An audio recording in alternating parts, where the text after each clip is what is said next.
अनंत चतुर्दशी भगवान विष्णु के अनंत रूपों की पूजा के लिए सबसे महत्वपूर्ण दिन माना गया है। इस दिन साधक उपवास रखते हैं और पूजा के दौरान पवित्र धागा बांधते हैं, जिसमें 14 गांठ लगाई जाती है और भगवान विष्णु को अर्पित किया जाता है। ऐसा माना जाता है कि इस रक्षा सूत्र को अपनी कलाई पर धारण करने से स्वयं भगवान विष्णु अपने भक्तों की रक्षा करते हैं। साथ ही यह भी माना जाता है कि अनंत चतुर्दशी के दिन भगवान विष्णु के विधि विधान पूर्वक पूजा अर्चना और उपवास करने से साधक को वैकुंठ की प्राप्ति होती है। आइए जानते हैं कि कब है अनंत चतुर्दशी की पूजा का शुभ मुहूर्त। सनातन पंचांग के अनुसार भाद्रपद माह की चतुर्दशी तिथि 27 सितंबर को देर रात 10:18 से शुरू होकर अगले दिन यानी 28 सितंबर को संध्याकाल 6:49 पर समाप्त होगी। अतः 28 सितंबर को अनंत चतुर्दशी मनाई जाएगी। वहीं अनंत पूजा का शुभ मुहूर्त प्रातःकाल 6:12 से लेकर संध्याकाल 6:49 तक है। इस दौरान साधक भगवान नारायण की पूजा उपवास कर सकते हैं।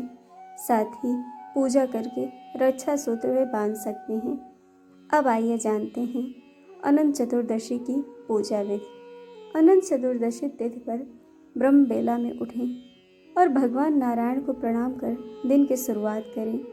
इसके पश्चात घर की साफ सफाई कर गंगा जल युक्त पानी से स्नान करें। तदुपरांत आचमन कर पीले रंग का वस्त्र धारण करें। अब सबसे पहले भगवान भास्कर को जल का अर्घ दें।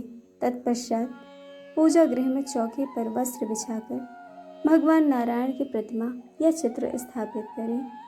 इसके सम्मुख कलश स्थापित करें। कलश में अष्टदल कमल रखें। भगवान विष्णु के समक्ष अनंत रक्षा सूत्र रखें। घर में जितने लोग हैं उतने रक्षा सूत्र रखें।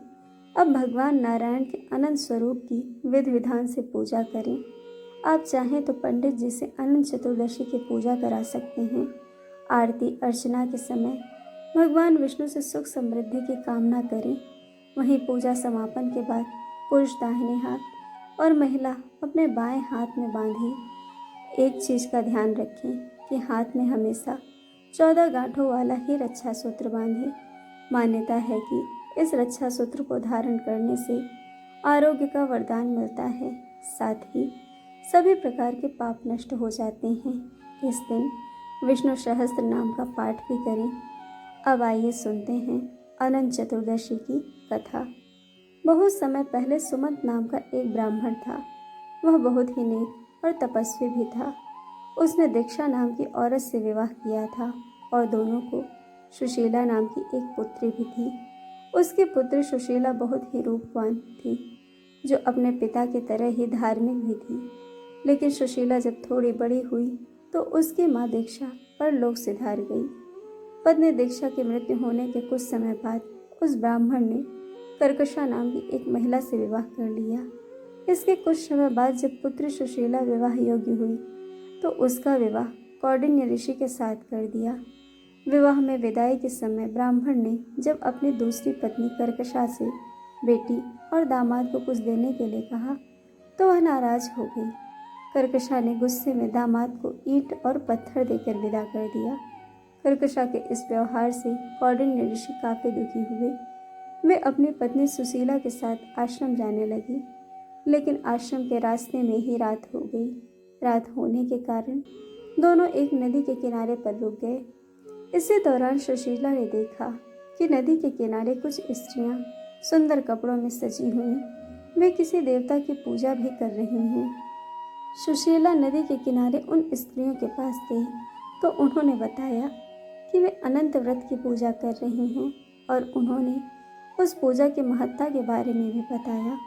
उन स्त्रियों की बात सुनकर सुशीला ने भी उसी समय उस व्रत को करने का मन बनाया और 14 गांठों वाला डोरा भी हाथ में बांधकर वापस ऋषि कौंडिन्य के पास चली आई। जब ऋषि कौंडिन्य ने सुशीला से उस डोरे के बारे में पूछा तो सुशीला ने उन्हें सारी बात बता दी।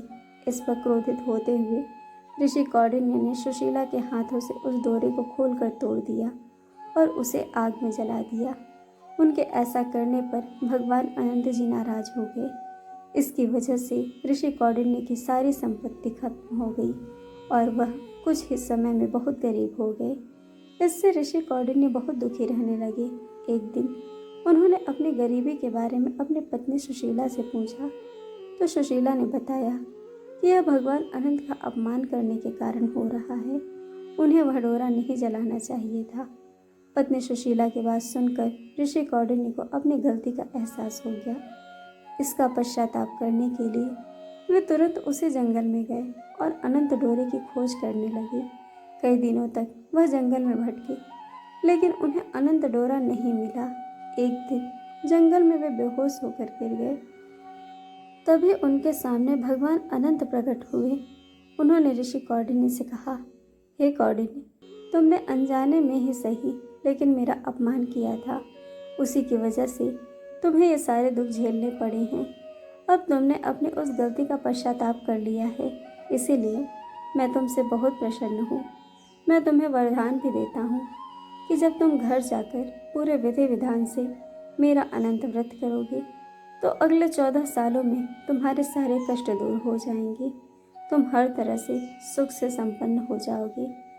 भगवान अनंत की बात सुनकर ऋषि कौंडिन्य घर गए और विधि विधान से अनंत व्रत करते हुए भगवान अनंत की पूजा की। कुछ समय बाद धीरे धीरे उनके सारे कष्ट दूर हो गए।